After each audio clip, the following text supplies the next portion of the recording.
Hey, this is Edwin Dearborn, and today I got a fellow Edwin, and we're going to be talking about happiness. In fact, I have the Chief Happiness Officer to talk to you about happiness.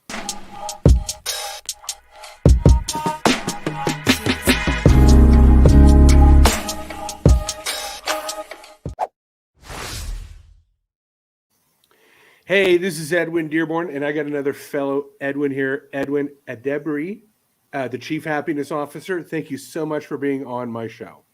Yeah, thank you for having me. Yeah. And it's So, not very often I get to be hanging out with another Edwin. yeah, me either. Yeah. So this is, yeah, usually I get called Edward by people when I tell them I'm an Edwin, and I have to, I tell them that my mother was smart enough not to name me Ed Lose, but Edwin. So the win is in the name. There we go. Yeah. So we were connected. We're connected on LinkedIn, which is how I met you. I saw that you're a TEDx speaker. I thought that was awesome. And of course, the subject matter of happiness came up, which I'm a big proponent of. I think that we should be spreading more of happiness. How do you get started with this whole idea of spreading happiness? What was your inspiration? Well, I do a lot of meditation. So this was back in 2008, 2009. The recession was hitting very hard, Mm, and I do a lot of meditation. And so one day after meditation, I just went out and on the street and I started talking to people about happiness. The initial goal was just to shift people's mind from all the negativity into something positive. And one person became two, and two became three, and I ended up interviewing over 1,000 people on the subject of happiness. Yeah. wow. Okay. So you interview 1,000 people. I love this. Can you tell me, like, what were the top two or three discoveries or insights that you gathered from these interviews? I think by far the number one is that the overwhelming majority of people don't focus on what they have. Hmm. They just focus on what they don't have. So that becomes very complicated because you get happiness when you focus on what you have, not what you are going to have. So the moment you start to focus on what you're going to have, then you start to put contingency on your happiness. So like, okay, if I get a promotion, I'll be really happy. If I buy a house, I will be happy. If I get that significant other person in my life, I will really be happy. Or so it becomes something outside of your control, Hmm. and it becomes very difficult at that time. Yes. Yeah, I like that. That's a very good observation that you can't put it contingent on something that may be or may not be, but where are you in the moment right now with what you already have that you can control? Absolutely. And it's not even just what you can or cannot have. It becomes a mental type of programming where the the thing that affects your happiness is a moving target. Hmm. Okay, so let's say for example, it was if you get a promotion. Okay, well, the day you get a promotion, that's not what you have. Because your system is programmed to focus on what you don't have, that doesn't count anymore. You got the promotion. Now, Right, now it's something else, and right. and so it's an ongoing stuff that never really give you time to truly be happy from the inside. And so that's why we say focus on what you have. Now I know sometimes people get confused, or they even maybe even make it they misunderstand. The fact that you focus on what you have does not mean you cannot have a goal. It doesn't mean you cannot shoot for something bigger. It doesn't mean you cannot grow. It just means that when you focus on what you have, your happiness is internalized already. You are happy. And then here is what I hope more people will really understand is that when you are truly happy as a foundation, this is why my TEDx talk is happiness as a default position. When you're truly happy, the happiness actually help you to accomplish more. Hmm. Yes. So it doesn't take away from you accomplishing, it enhances it. So instead of where the whole society, well, I won't say the whole because people are starting to understand the concept, But still, majority of the society is thinking, if you work really hard and you become successful, you will be happy. And that's completely backward. You need to be happy first, and that happiness will help you to become successful. Yeah, I think it takes the fire inside to light your life on fire, right? Absolutely. That flame of happiness needs to burn bright for everything else to occur. What were some other things that kind of came to light when you were interviewing these? Because I'm very interested, like you interview 1,000 people about anything, Right. whether it's politics, happiness, money, investing, you're going to learn a lot. So I'm interested in what else you gathered in terms of insights. Yeah, I think the other thing that also come very high up is that a lot of people are compassionate to other people. It's almost like the society encourage us to express compassion, Mm-hmm. but we are not as compassionate to ourselves. Yes.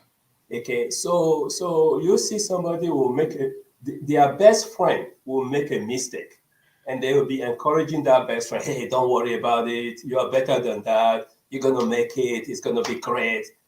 And then they make the same mistake, and then they say, damn, you never get anything right, man, you always screw up, what kind of person are you?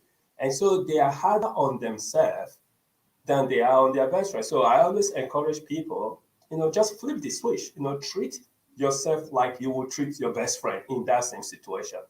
Because beating on you is not going to change anything. As a matter of fact, it does change stuff. It makes stuff worse. Very much so. Very much so. This is great, great insights. So now you also have a network that you create. I'll put the website below, HNPABC.com. For those that are listening to this later on as a podcast, what is this website about? If people go there, they're going to find out about a networking opportunity, by the way. Yeah, that is correct. So, and they go to HNPABC.com, they click on events. The events will bring networking.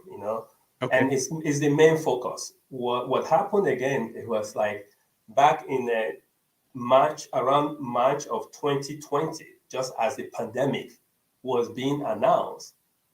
And I just shared with you just earlier on, in 2008, 2009, I went out on the field. That was when the movement started, because I just didn't want people to get stuck with the economy situation the way it is. So around February, of 2020, we were planning to celebrate happiness.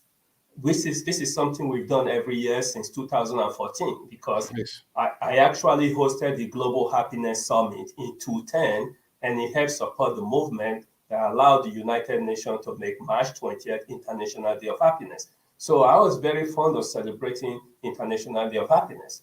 Well, around February of 2020, all events started to be canceled.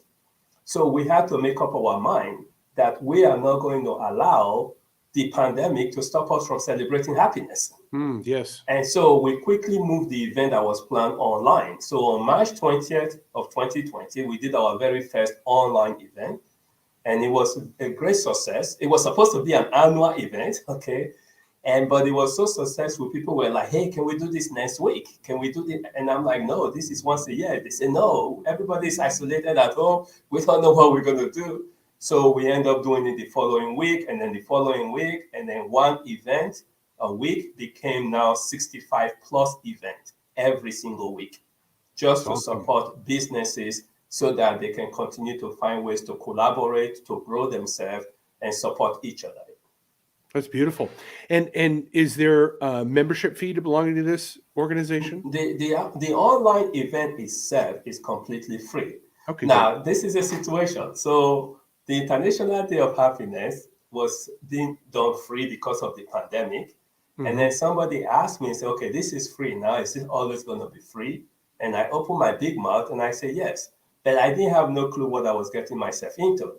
That one event was going to be 65 plus event every week. Right. But we have managed to keep it free, and we'll continue to keep it free.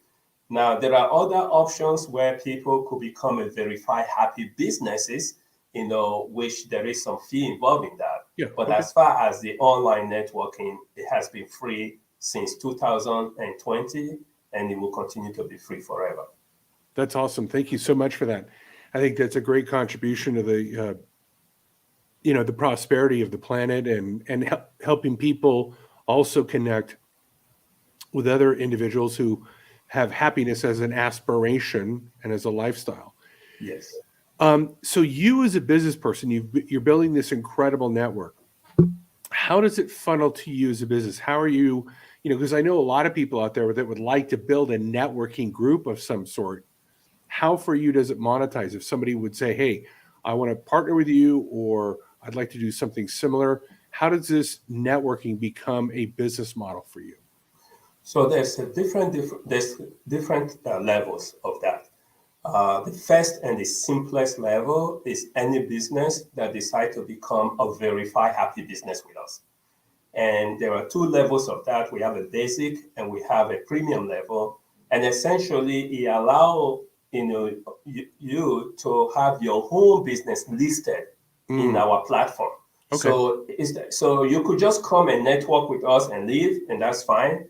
But if somebody was to meet you in a breakout room in one of our networking, and they want to investigate a little bit more independently of you, then they can come on to our directory and check you out and say, oh, okay, he or she is a member of the directory. So they can get some information and they can follow up with you very easily. So that's just one thing we do.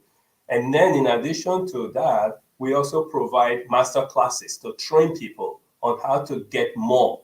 I'm sure you probably know this. Some people, they come to a networking event and they have one goal in mind. They just want to look for a quick sale. Yep. And then we find out that doesn't quite work. And then they leave and say, oh, it doesn't work, But It's not that the networking didn't work, it's that they did not work, And so we teach master classes along the line. And then we also do boot camp, every quarter to kind of help businesses, grow. We have a good relationship with Zoom, where we have access to the Zoom Enterprise. So our basic member have access to that. The premium member have a whole year of, where they can do webinars and meetings and stuff like that. So there's a lot of benefit that we have built in. So that's the first level of, anybody that wants to pay money with us. But the other level is they could become a partner with us. So like, for example, we have Dell as a partner, and so we have their logo on our website, which we have a very large amount of traffic coming to our site. Yep. And we announce them on our different meeting, which is about 65 plus event we do every week. So it just depends, on what kind of relationship a person wants. Great. So again, if you're an entrepreneur or business and you're looking to network more, get more exposure, just go to HNPABC.com. Check out the website. I know there's a chapter here in Las Vegas, so I'm going to be checking that out here. That's awesome. Now, you also, speaking of Las Vegas, you were a TEDx speaker. Tell me about that experience, how you started with that, how you got in, and then what your experience was in speaking at that event, and then what happened to your life afterwards. That's very exciting thing. First of all, I have to say, I never heard of TEDx until I was invited to come and do a TEDx. So it's later on that I find out that people apply and they have to go through screening process and all of those. So I never went through any of those. Wow. And so for that, I'm very grateful. I was a keynote speaker for an event in Long Beach. I think it was Kiwanis International Association. It was their 50th anniversary. I was the keynote speaker. There was like 700 plus people. And then I was invited to do another event for them in Sacramento, California. And a lady just came to me and said, whoa, I've never heard it talk about that unhappiness, And they said, this is definitely an idea worth spreading. Well, again, like I told you, I've never heard about TED at that point. So the idea was spreading did not resonate with me, But she just said, you got to come and check this out. And anyway, cut the long story short, I did. And I flew to Las Vegas. And it was really awesome experience. I mean, the group were very, very professional. From the get to know each other in the evening that we came and just everybody hanging out, to the rehearsal on the next day. And then, you do your presentation and you realize, okay, you got to up it up to the next level, And then the third day was actually event. The crew member were awesome. I mean, I've never seen that many crew member on so few speakers, in terms of the comparison. So it was it was a tremendous experience actually doing the event itself.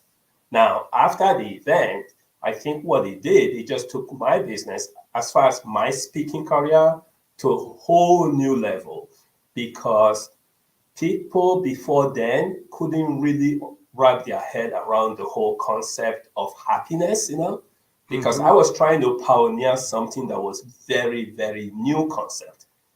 I still remember in the early days, when I go to speak, it's either you grab it or you did not, When I say I'm going to stop, I want to move the narrative from happiness as an emotion, which is what everybody said. Your psychology, your sociology, your counselor, everybody say happiness is an emotion. And I'm not saying it's not. But what I'm saying is, based on the people that I interview, and like you said, I talked to over 1,000 people on the subject. And I said, based on that, we have to move the narrative from happiness as an emotion to happiness as a skill. And once you move that narrative, it changes everything.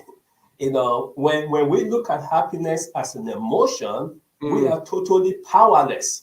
Okay. In other words, if things happen well, we are happy. If things happen bad, we are not happy. We just go through this emotional roller coaster.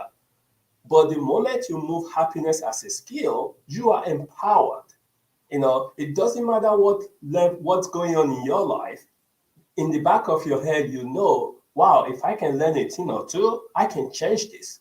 And so that's what I started to move. My movement was, let's try this apart. So before my TEDx talk, people never really take it that serious, But after my TEDx talk, they realized, whoa, this guy is on a TEDx stage or TEDx platform. He must be for real, And so I can say that, yeah, it was definitely a game changer in my work. It's awesome. I think for me, the aha moment, and I really love what you just said there, Edwin, is when you make happiness a skill, it generates power. I think that right there, because yes, happiness can affect your emotions, or it's an emotion. I mean, I think we intuitively know that. But when you move it out of this, I'm going to feel it versus I'm going to do it. I'm going to make happiness. I'm going to create happiness as a skill set. I think that's very, very, very powerful. Yeah, it is. And I've gone all over the world teaching this for over a decade now. And especially when I go to schools, elementary schools, I've seen people's grade improve because all of a sudden, Mm, they have control. And we all know life is going to happen to you. Okay, yes. that's why it's called life. If life is not happening to you, you are in Yep. the wrong side of the I don't know, on the head. You are on the wrong side of the head. Life is going to happen to you, but it's not what happened to you, it's how you deal with it. But in theory, people know that, but they don't know what to do with it. They don't feel like they are powerful enough. And so that's why I said, yeah, let's learn some skills. So I give an example. Life throws you a curveball. What do most people do? They hold on to it. And that's because they don't have any kind of training of what to do with that curveball. And so what I say is, if you look at happiness as a set of skills, then you need to look at that curveball and analyze it. Why Mm, did life throw me this curveball? What can I learn from it? And what have I learned in the past that I can apply to this? And how can this be of service to me into the future? If after you do that, there is nothing, you let it go. yep. So Yeah, yeah, yeah. I think, you and I have a very exact mentality towards life. And I didn't know this about you until now. But I'm very much of that analytical guy going, okay, something's happening. A, why did it happen? How can I be proactive and causative to change whatever factors or elements that brought it all together. Right. Even if it's a disaster that's supposedly over there, like it happened over there, but still, how do I respond to something I can control instead of react? How do I respond versus react? And I like a lot of the verbiage that you've created, the narrative. You say you've changed the narrative for people, and all of a sudden it turns on a go switch in their mind to change their life. Yeah, and they grow. And one of the things in interviewing folks is that's very clear. When somebody is happy, it's because they already realize the happiness is inside of them. Yes. Okay. Yep. When somebody is unhappy, it's because they have not figured out that the happiness is inside of them, Yes. And so the happiness is still an external stuff. But the truth is, that's why I tell people, it doesn't matter what stage of life you are, you can be happy all through, Mm-hmm. And whether you're a little kid, a grown kid, an adult, or whether you are broke or you're rich, none of those matter because the happiness is inside of you. The only time it starts to be difficult is when you make it external. Now you're dealing with stuff that you do not have any control over. Absolutely. I love that. And I think that's really the key switch that we have to change, is that the Yes. moment you realize it's already inside of you, that you can do something about it, and that it's based on skill sets, not circumstances, all of a sudden you become the hunter versus the hunted in life. Yeah. All of a sudden everything changes around. So tell me, what do you have going on in 2022 in the future? What are some of your plans to spread this positive message about happiness? So we want to have some fun. Like I said, I have celebrated International Day of Happiness since 2014. So this year, March 20th, is International Day of Happiness. And so the Friday before is the 18th, and we are going to be celebrating International Day of Happiness. And being that we are kind of an online networking company right now, for lack of a better way to describe who we are, Yep. we wanted to break the Guinness World Record for online networking. Okay, the last record was actually set in Belgium in 2014, where 1,068 people gathered together to do speed networking. So that's a lot of people. So we are planning for at least 1,200 people to break that record, on the 18th. Yeah. And so people that are business owner or professionals that wants to hang out with other happy businesses and professionals, whether you are a B2B person or B2C, doesn't really matter. Come and hang with us. For one, it's going to be some kind of nice bragging, right?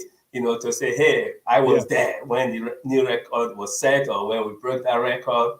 Then on a more practical sense, you're going to walk away with at least 20 to 50 new contacts on that day alone, if you just hang with us. And then on top of that, we're going to have like laughing yoga. We're going to have some giveaway. We're going to have, talk about happiness and how do you learn. And Edwin, here is something that I learned.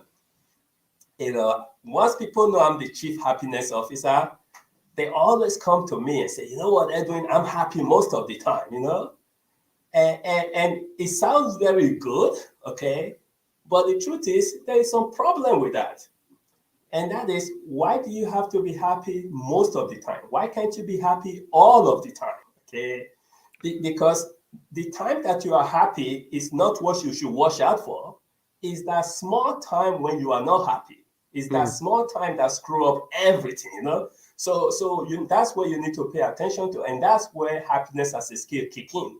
So on that day, people are going to learn a thing or two about happiness itself and work out a little bit more in control of their own happiness, in addition to opportunity to grow their business and collaborate with people. That's awesome. That's awesome. Well, I will get this video out on my social media channels. I've got about 12,000 followers on Twitter and about 23,000 on LinkedIn. So I'll be sure to tag you in that and promote that on my social channels to help you achieve this incredible goal. Thank you. So one thing Edwin, that I would just quickly say to help please. people. Yeah. So if they go to HNPABC.com, which is the site that's been scrolling, and they just do /IDH, which is International Day of Happiness, IDH. So if they go to HNPABC.com/IDH, it will take them to the page on the International Day of Happiness. So that way they can go there directly also if they just want to check that out. Great. Yeah. So go to the website, hnpabc.com/IDH. Yes, IDH. So International Day of Happiness. IDH. Great. Yeah. IDH. Awesome. And then they can find out all about it. Edwin, it has been in such an incredible joy and to have you on the show. I'm so delighted that we are connected. And and I think this topic can never be talked about enough. We could talk about it every day, and it deserves to be talked about every day, particularly in the last 2 years when there's been so much, well, whatever you want to call it, negativity or darkness, or depending on the word you pick. But the point is that you're bringing back to the light and the importance that happiness is a skill set. And I've got a lot of happiness knowing that you're out there talking about happiness. That's awesome. Well, I'm so glad that you invited me. And again, this is one of the things. I wrote a book back in '94 on networking, and you never know who you meet when you network. Oh, Until I saw your stuff, I didn't know who you are. But the way you introduced yourself was kind of attractive enough. I was like, oh, okay, this is gonna be fun. Let's do this. So that's what networking is all about. You meet people and you get to find a way to help each other and collaborate, and one thing leads to another, and it's exciting. It's fun. It is. Well, good. Well, I'll be promoting this video. I'm sure we'll be connecting again sometime in the future, probably on this event, and then who knows after that. But hey, guys, if you're listening to this, first of all, thank you. Thank you for participating in the show Growth Driven, which I started about 1.5 years ago. I've now had almost over 100 guests. And Edwin, you've been a delightful guest. So again, thanks for being here. And also, check out Edwin's website at, once again, hnpabc.com. Find out about the International Day of Happiness on March 18th, 2022. Find out about the networking opportunities. And we will see you again soon here on Growth Driven.